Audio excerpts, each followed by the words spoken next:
Hello, everybody. Welcome back to Firewalls Don't Stop Dragons. Today we have episode 408 for December 23rd, 2024. First of all, happy holidays to everyone. Christmas and Hanukkah this year are both just 2 days away. And whatever you celebrate, including nothing, I hope you have a safe and joyful holiday season.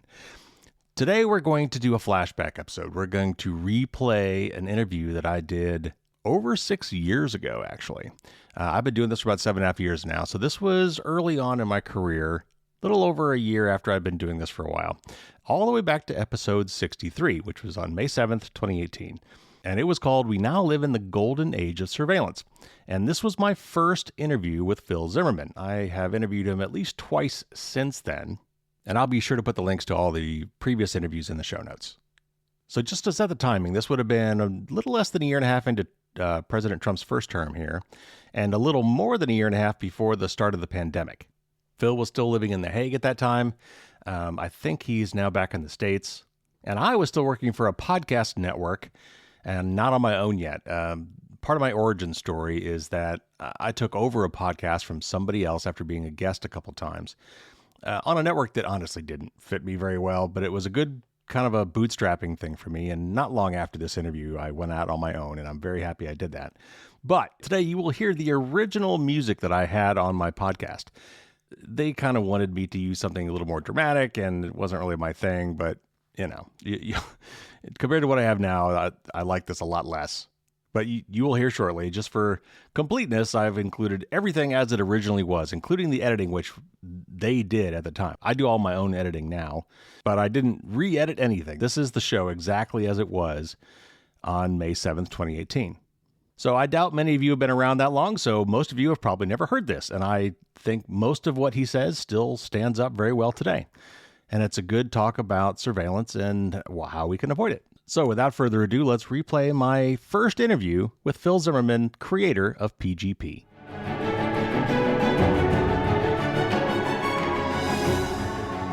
Hey everybody, welcome back to Firewalls Don't Stop Dragons.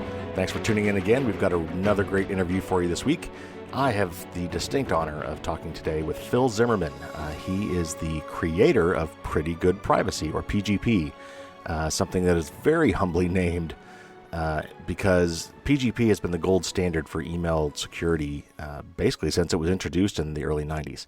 And he's got some real interesting stories to tell, and we'll talk about the crypto wars of the 90s and how we're kind of fighting them all over again here in our post 9/11 world.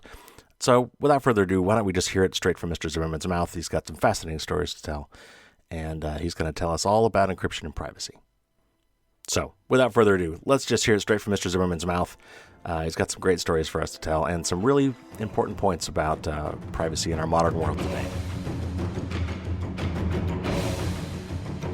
All right, and I'm here today with the famous, and some might say infamous, Phil Zimmermann, the creator of Pretty Good Privacy, or PGP. PGP is widely regarded as probably the gold standard still after quite a while for secure email communications. More recently, Phil's been focused on voice communications and is the co-founder of Silent Circle. Welcome to the show, Phil. My pleasure. Got so many questions for you, and we're going to try to keep it focused. But you've got such a amazing background, and I want to talk about that. But before we go any further, I think I want to set the stage for the audience because I get this question a lot, and that is, why does all of this matter? We're going to talk a lot about privacy today because it's what you've done. But so many people think, who wants to look at my boring data? Surely I'm not important enough to be constantly surveilled. And tell us a little bit about how you got into this, and then why you felt this was so important, and why privacy is something that we all need to care about. Well, I got into this in 1991 when I published PGP, and at that time there wasn't so much there. People didn't really think of the internet so much. They were using electronic bulletin boards. The internet was just in its early days, at least as far as the general public goes. I felt that historically humans evolved to have private communication as a natural consequence of laws of nature. You could always talk to someone privately just by talking face to face. And for a million years, that's how humans talk to each other. And so that was private. Unless you were deliberately standing near someone else while you were doing it, it was just naturally private. Nobody had to try to make it private. But with electronic communication, that changed, and then it became possible for others to eavesdrop on the conversation without your knowledge. And I felt that even with that, it was analog communication. Yeah. So even there, it was not too bad, because if they're going to listen to you, they probably have to expend human effort to Right. sit there and wear the headphones and listen. Right. Yeah. And so there's a certain amount of friction in the system. But with the internet, it can become quite effortless. You could just capture everything and search keywords for email encryption, for email traffic. You could just search for keywords and then pay attention to what shows up with the keyword search. And with machine algorithms, you could even do voice recognition. I say even because today that's obvious, but back in Right. 1991, it was that was kind of a new thing. And I felt that we had to do something to preserve the privacy that we enjoyed for thousands of years, or at least the privacy we had since the invention of the phone, when wiretapping all had to be analog and could not be done at scale. Right. So you brought in PGP, and this back in the early 90s. I think it was June 91, I think is when that first came out. Yeah. And how was that something that was widely adopted early? There was obviously, I know you got in trouble with the U.S. government over this, because at the time we had this sort of communications, any kind of digital communications that was encrypted, had you ran afoul of what was it, the Arms Export Control Act. So tell us a little bit about how that developed and what happened with that. Well, there was no laws against encrypting anything. There were laws against exporting encryption software, because encryption software was regarded as a munitions. It was regarded as a military technology. And so exporting encryption software was exporting military technology. It's like exporting, Stinger missiles. And to do that, you needed a license from the State Department. If you don't get a license like that, then you're violating the Arms Export Control Act, and there's a prison sentence associated with that of 41 months to 51 months in a federal prison. So this led to a criminal investigation of me that went on for 3 years, and I had to put together a legal defense team and a legal defense fund, and had to fight them for 3 years, and finally prevailed. Managed to get them to drop the case without indicting me, and after that, then went and started a company to make PGP into a commercial product. But I'm getting ahead of myself. I think maybe it would be better to say something about what is PGP. It was an email encryption software, and it used a technology which at that time was pretty new, public key cryptography, so that you could communicate securely with people that you've never met without having to exchange keys over a secure channel. And so that it did not get widely deployed to hundreds of millions of people. In the beginning, not many people were using the internet, and those that did not recognize the need to encrypt their email. Yeah. And they didn't want to learn how to use a somewhat complicated technology. But it was used by human rights activists, which was my originally intended audience. PGP was a human rights project from the beginning. That was in the early 90s, and with the end of the Cold War, with the emergence of globalization, it became increasingly important to communicate securely.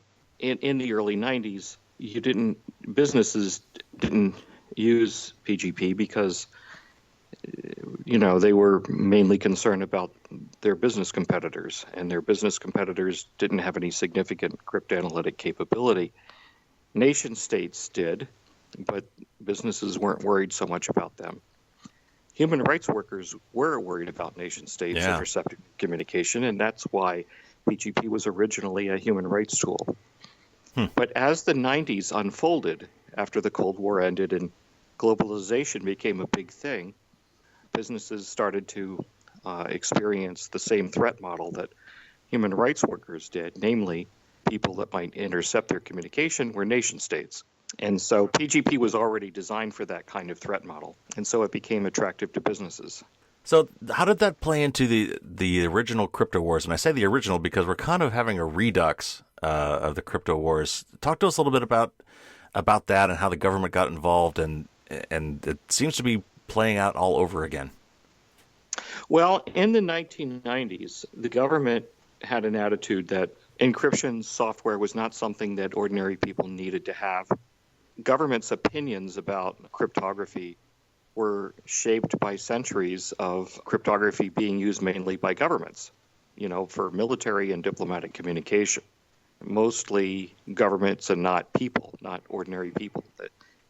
And that's, if you look at World War II, cryptanalysis played such a pivotal role in the Battle of Midway, D-Day, with the breaking of the Enigma machine and how it became extremely important for monitoring the Axis powers' communications. Yeah. So governments' opinions about the importance of unfettered cryptanalysis was shaped by those historical events. Sure. And along came the internet, and then within a single decade, it became important for ordinary people and businesses to communicate securely on the internet, to enable e-commerce and to move into the information age. And so the attitudes that governments had about cryptography were becoming outdated. It became an essential part of a modern society, a modern economy. And so we had to fight hard throughout the course of the 1990s to roll back government restrictions on cryptography. In the United States, those restrictions took the form of export controls. You couldn't export strong cryptography. You could use it domestically, but you couldn't export it. You couldn't export the software. In France, they had domestic controls. The French didn't care so much about export controls, but they did not want people using strong cryptography domestically in France. I remember when I traveled to France during the 90s with PGP on my laptop, I remember realizing that I was breaking French law. The British had a combination of both domestic and export controls. And actually, the United States was preparing to impose domestic controls. The FBI was pushing an encryption device called the Clipper chip. Yep. That could be put into telephones, secure telephones, and it would encrypt your phone calls. But every Clipper chip was manufactured with a unique key, and a copy of that key was kept in a vast government database for wiretap purposes. Right. And much to the surprise of the FBI, the invisible hand of the free market did not favor the Clipper chip. Well, all this stuff's math, right? I mean, that's a point I tend to make in the class I teach is that it's like trying to outlaw math. It's like software and cryptographic concepts. Once they're out, they're out, right? Well, it's one thing to put a crypto algorithm on a T-shirt. It's another to have working software that is fully operational. The government didn't care about T-shirts. They cared about software that really works and could actually protect real world communication. The whole computer industry was trying to get the laws to change. This debate raged on through the 90s.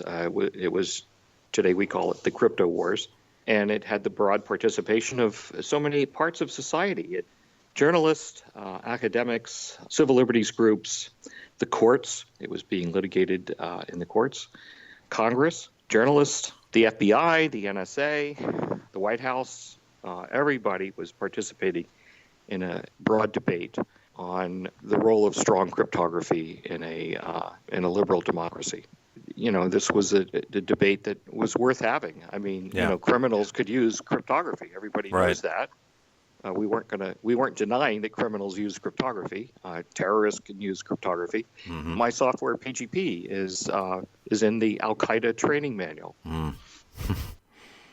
I wish that were not the case, but I can't see how to make strong encryption available to the whole of society without also making it available to the bad guys. Yeah. So, my case was a 3-year criminal investigation. It ended in early 1996. The political struggle to change the laws took the rest of the decade. The French rolled back their domestic controls. The British backed off a lot of their controls, and then finally in 2000, the United States dropped their export controls. Let's talk a little bit about a little bit more practical stuff. I've got some political stuff we'll definitely get back to in a little bit. But tell me a little bit, just at a high level, like what is the difference between security and privacy? Like maybe digitally secure communications versus, say, anonymity. Well, I find that security is kind of an overloaded word. It's used for all kinds of things. I think that when people try to frame it as a conflict between security and privacy, they're probably thinking of security in terms of if we bring in cryptography to provide privacy, then that will undermine the security because then criminals will be able to work with impunity by hiding their communication, and we will be less secure because those darn criminals will be out there committing crimes and we'll be unable to arrest them because they're using strong crypto. Yes. That's one take on security. But, people who work in cybersecurity today, they look at broader aspects of security. Like, for example, is someone hacking into your computer and stealing your emails or your files or delivering malware into your computer and, maybe ransomware that's encrypting all your files and holding it ransom for Bitcoin or something like that. Maybe you're working on a political campaign and the Russian intelligence agency breaks in and steals your emails and leaks them to WikiLeaks and changes the outcome of an election. That's part of security also. And so in that case, privacy and security are perfectly aligned. And so security is, as I say, it's an overloaded word. It means different things in different circumstances to different people. In some cases, it might appear to be in conflict with privacy, but I think of it in most cases as being aligned with privacy.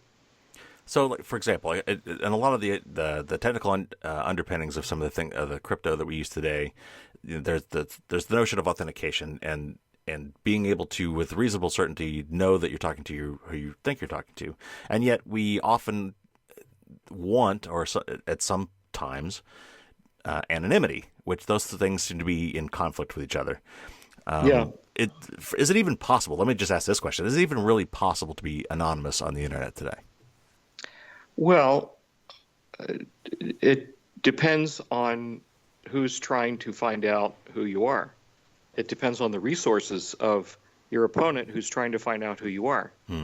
If your opponent is, let's say, the National Security Agency, who is in a position to intercept a great deal of internet traffic all over the world, it's more difficult to be completely anonymous because they, in a lot of cases, can just observe the traffic, a traffic analysis, and figure out who's talking to who, in cases where you might think they can't. On the other hand, there's a lot of other opponents where it's not so hard to be anonymous with. If your opponent is only able to observe just a little bit of internet traffic around a single point, around a single location that is receiving communication, then, you can be anonymous. You could use Tor, the onion router, which is a mechanism whereby messages can bounce around from server to server and go through multiple layers of encryption and decryption and hide the location of where it was sent from. And so in a lot of scenarios, you can get anonymity. But if you're in a high-stakes situation where your opponent really wants to invest a great deal of effort, then it's harder to achieve anonymity. Right. So So we've got layers and we've got levels of anonymity. If you're a dissident, or if you're a investigative journalist, if you're on some of these groups that you've been protecting in the past, you've got a much higher bar to cross. But so let's talk for the average person, for the person listening to this podcast, where are we most vulnerable today? How are we and giving away? Where are our digital footprints? Where are we being seen digitally that we might not realize? Well, okay. Let me speak to that.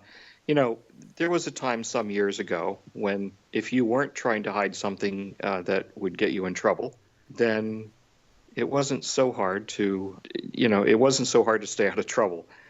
But we're not just worried about law enforcement figuring out how we're communicating. We also have to worry about criminals, organized crime, or foreign governments like North Korea breaking into our computers and stealing things. And now you might think, oh, I'm not a diplomat, I'm not an important government official, so why would North Korea break in? Well, if you have any Bitcoin on your computer, they are probably going to try to break in and steal it. Or if you're a company, maybe they'll steal your emails, and they could steal intellectual property. They could steal your files, or rather, I say, encrypt your files and have, by attacking with ransomware. Ransomware is hostile software that comes in and encrypts all your files, sends the cryptographic key to a criminal server somewhere, and then displays a message on your screen saying, if you want your files decrypted, pay us this much money, pay us $500 in Bitcoin, and we'll send you the key to decrypt everything. You don't have to be, running a presidential election campaign. You could just be an ordinary person and Right. get hit with that. And so, we're not, ordinary people are now exposed to a threat model that reaches down to the lives of ordinary people. Criminal organizations can target them. It used to be that we didn't have to worry about, the Russian mafia or North Korea coming into our homes. Our border controls would prevent that. But now today, the borders don't really stop anything. They can Right. come into our homes and into our laptops and cause a great deal of harm to us.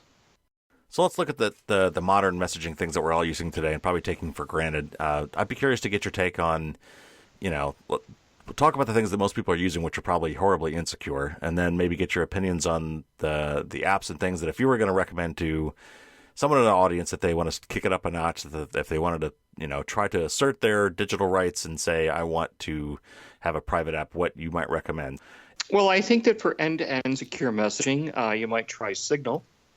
That's a very nice Yeah. product. But there's actually many others. There's another one called Wire. There's another one called Wicker. If you're already on Facebook, you could use WhatsApp. I say if you're already on Facebook because WhatsApp is owned by Facebook, Right. and Facebook collects metadata on who's talking to who. They can't read the encrypted messages, the content of them, but they can see who's talking to who. And so I say, you should only use WhatsApp if you're already on Facebook, because if you're already on Facebook, they've already got you. Yeah. But if you're not on Facebook like me, then I would say Signal is a good one.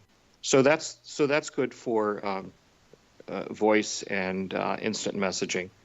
For email, it's harder to fully protect email because email is a protocol that has a lot of metadata about who's talking to who. And governments get a lot out of observing who's talking to who. I would have recommended PGP, but PGP is not so easy for ordinary people to use. There's web-based encrypted email services. I work with a company here in the Netherlands called StartMail, and they use PGP format encryption, but using as a web service. Okay. Hushmail is another one in Canada, and ProtonMail is a third one. If you wanted to run something like PGP on your desktop, there's a product called GNU Privacy Guard, or GPG, which you can install if you're a sophisticated user. Yeah. For most ordinary people, there's other things besides encryption you have to worry about.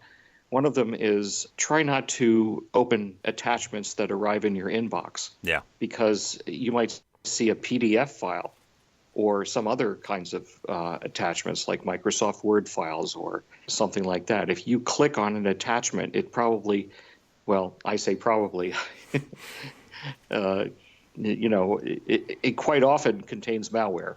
That's how actually the Russians were able to get into John Podesta's email. They sent him a PDF. And he clicked on it, and when the PDF opened, it released, this malware that took control of his laptop.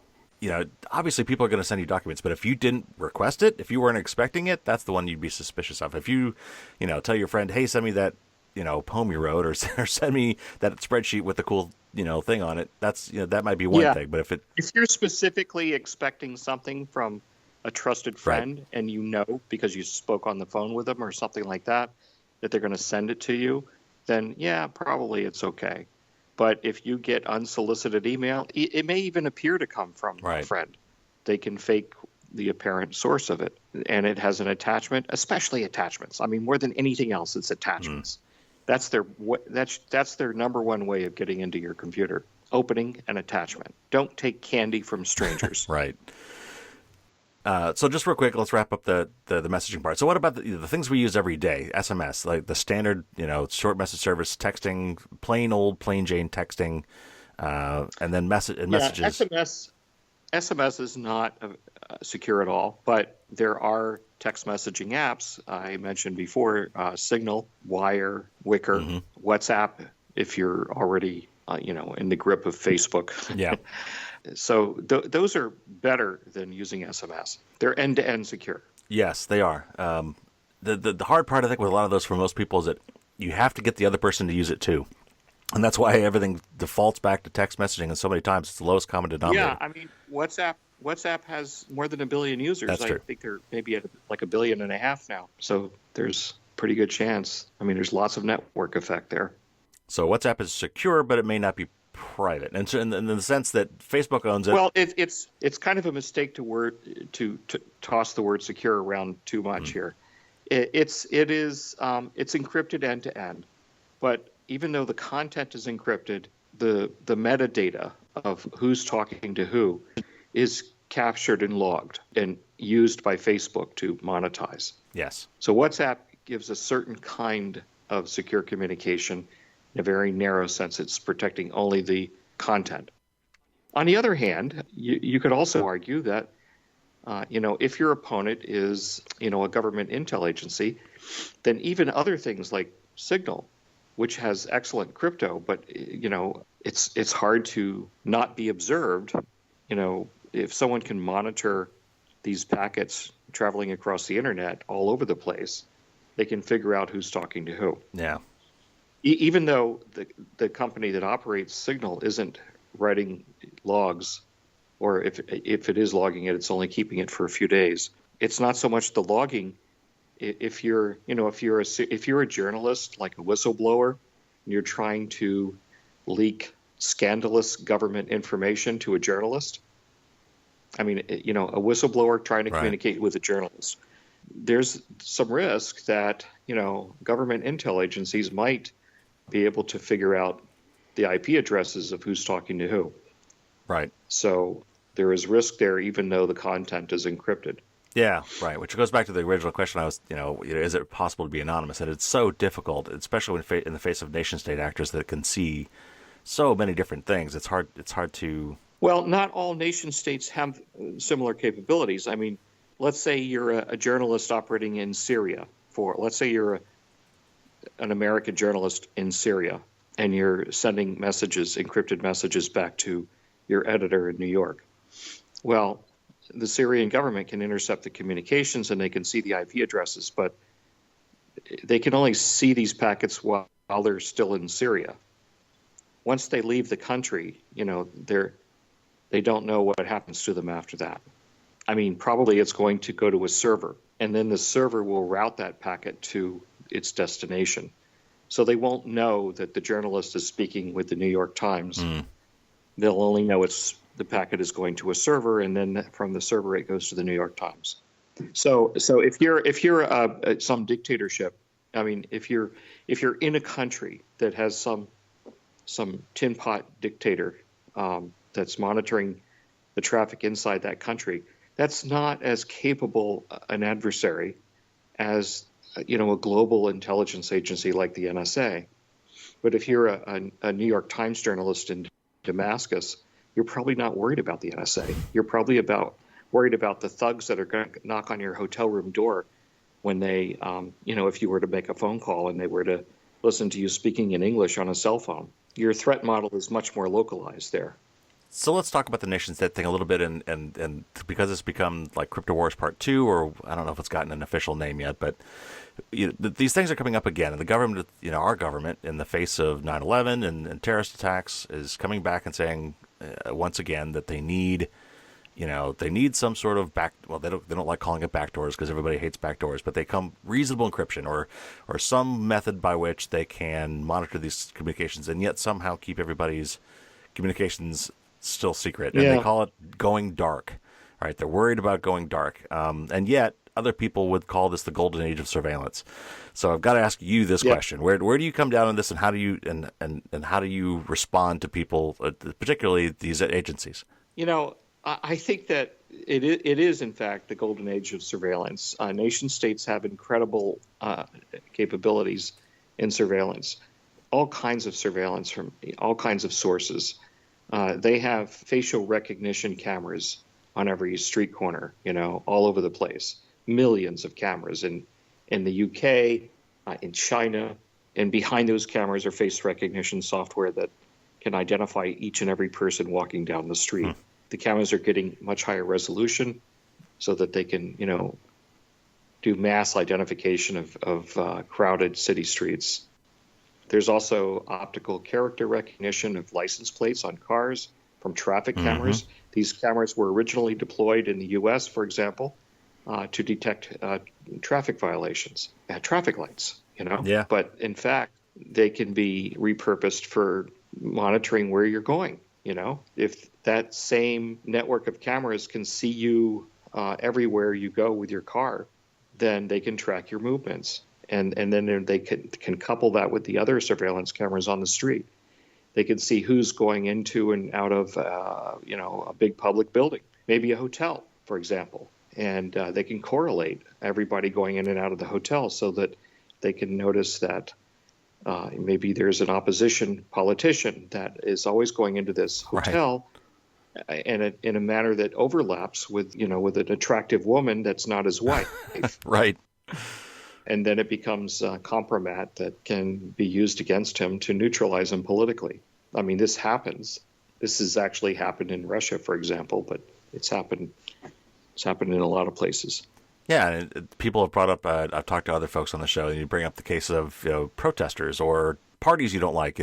Today it would be very easy. We talked recently with somebody from the ACLU about solving crimes this way where, I want to know everybody who is in a 3-block radius of this protest. Absolutely. Protests in particular are being observed that way. And, mass surveillance and face recognition software is in fact being used against mass protests. So what is the future of this? Can we get to a point as a society where we can regain trust in our institutions and work together on these things? Or I've heard you talk in some of your things where you say the default approach for anybody designing systems is to not trust anybody, to assume that everybody is adversarial, including your governments, your corporations, and the only way to proceed is to assume that everybody's out to get you, basically. Well, if you take that position, then you can't live your life. Well, let me say something else about this mass surveillance. By taking all this surveillance data from different sources, coupling it with credit card data, transactions, travel, travel documents, you can fuse it all together into kind of a fusion of surveillance sources to form a total information awareness. And if you couple this with machine learning, deep learning neural networks, that's what they're doing in China, then they can do surveillance and analysis of surveillance at scale, like a billion people. And that means that in China today, no meaningful political opposition can organize, because they can be neutralized immediately. Right. This is actually the way things are today in China. China has reached a super powerful level of mass surveillance, and they are using machine learning to create a level of omniscience. And that means that it becomes hyper-stable. It means that the same government can stay in power pretty much indefinitely. That's where this leads. And so this idea that, we can't have end-to-end encryption because we're going dark. They're not going dark. This is like some giant 4K display, which has a few black pixels remaining, and they're complaining about these, Right. tiny smattering of black pixels on a giant 4K display, and they're saying, "Oh my God, we're going dark." Yeah. I'd like to hang on to the last few pixels with strong encryption, if you please.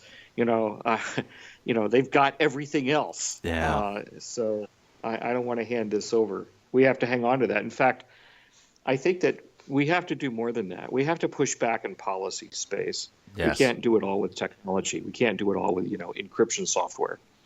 It has to be backed up. In Europe, they have legislation to try to protect people's privacy. Yep. Europe has had, most of the Western democracies in Europe have had privacy commissions. In fact, Canada even has a privacy commission. They have them at the provincial level and the federal level. We don't have a privacy commission in the U.S. I mean, we do have, the closest thing we have is the Federal Trade Commission, and that's just pretty rudimentary for protecting people's privacy. And so we're now seeing the deployment of legislation that, has some important privacy protections in the EU. And so, you can do things in policy space. So we have to work at multiple levels here. Yes. We have to deploy, technological countermeasures whenever we can, but we especially have to work in the policy world to push back on this rising tide of surveillance. Yes, absolutely. And this is something obviously I cover a lot on the show. I totally agree. All right, well, that's fascinating, and I really appreciate all your insights on these things. You've obviously been there and done that, and we're there from the beginning on these things. So, what are you up to now? What have you up to lately, and where do you see yourself going from here? Where are you going to take this from here on out? Well, I spent about 5 years working on secure communication products at Silent Circle, a company that I started, years ago. I left about a year ago there. I was living in Geneva, and they closed the Geneva office and wanted all the Americans to return to the U.S., but I liked being an expat and didn't want to come back. And so I moved to the Netherlands, where I got a job at Technical University of Delft in the cybersecurity group. Cool. And also at KPN, the Dutch phone company. Okay. And a company called StartMail and StartPage. They do web-based encrypted email using the PGP protocol. So that's 3 jobs. And then I got a bunch of consulting work on the side. So that's kind of 4 jobs. It's too many jobs, really. You're keeping busy. I'm overemployed. Well, that's great. I'm glad to see you're still out there doing it. And, you think after doing it that long, you might want to get tired of it. But I'm glad you're still doing it because obviously you made some really big impacts and you have plenty more to come, I hope.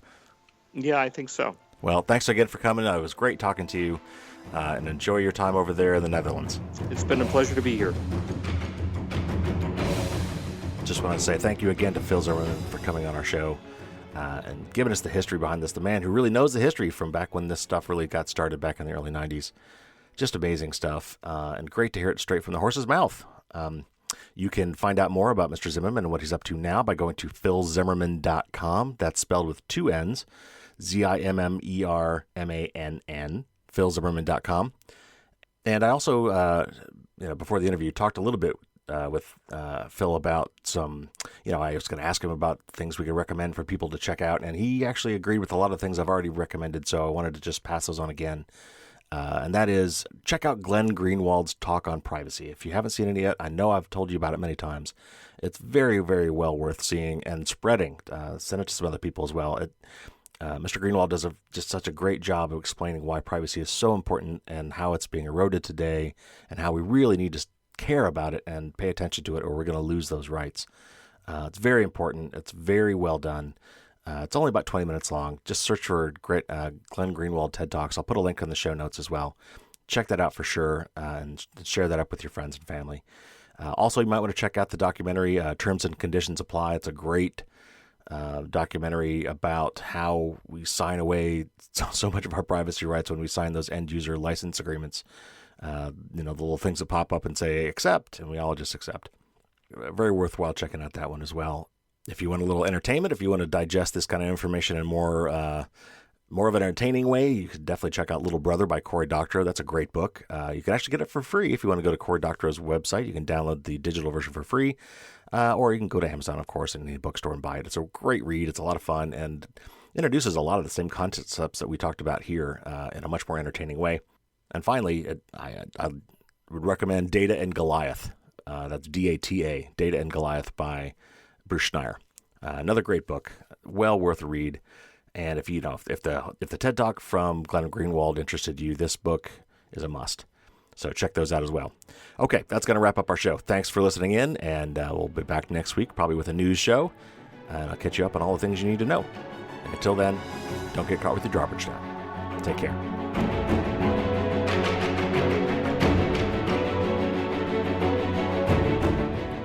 There you have it, a classic replay from many, many years ago. Hope you enjoyed that. I really need to get Phil back on the show. He's a great guy, and it's been too long. The last time I interviewed him, we were actually celebrating the 30th anniversary of Pretty Good Privacy, which was a great episode. Again, the links will be in the show notes if you want to go back and check that out. But I need to find some excuse to bring Phil back because he's a great guy to talk to, and he's got some great perspective. One last thing, just FYI, I'm going to be going to the final ShmooCon Hacker Conference. I think this is the 20th. I've never been before, actually. It's in Washington, D.C. This one will be January 10th through 12th, and it's the last one. And I actually did not get tickets. Almost nobody gets tickets to this thing. They literally sold out in under 10 seconds online. I tried, and as soon as I clicked to get them, they were gone. But apparently, a lot of people go without tickets, and they do what they call LobbyCon, which is basically, I guess, loitering around outside the main conference. And I guess some people will share badges because I don't think your name's on them or anything. So basically, somebody can come out, lend the badge to somebody else, and you can go in. So, we'll see how that goes. I know some other people that are going to be in town that I will hang out with for sure. Angling on a couple different interviews, which would be really good. We'll see if they pan out. But I'm throwing it out there because if for some reason you live in D.C. or near D.C. and will be around, hey, shoot me an email or something, and, maybe we can get together while I'm there. Next week, we will have the best of the bonus podcast stuff. This is the stuff that only my patrons normally hear, and I put together some great snippets from that content, so now you'll get a little taste of that. That will be next week. That'll do it for this week, though. Stay safe, happy holidays, and until next week, as always, don't get caught with your drawbridge down.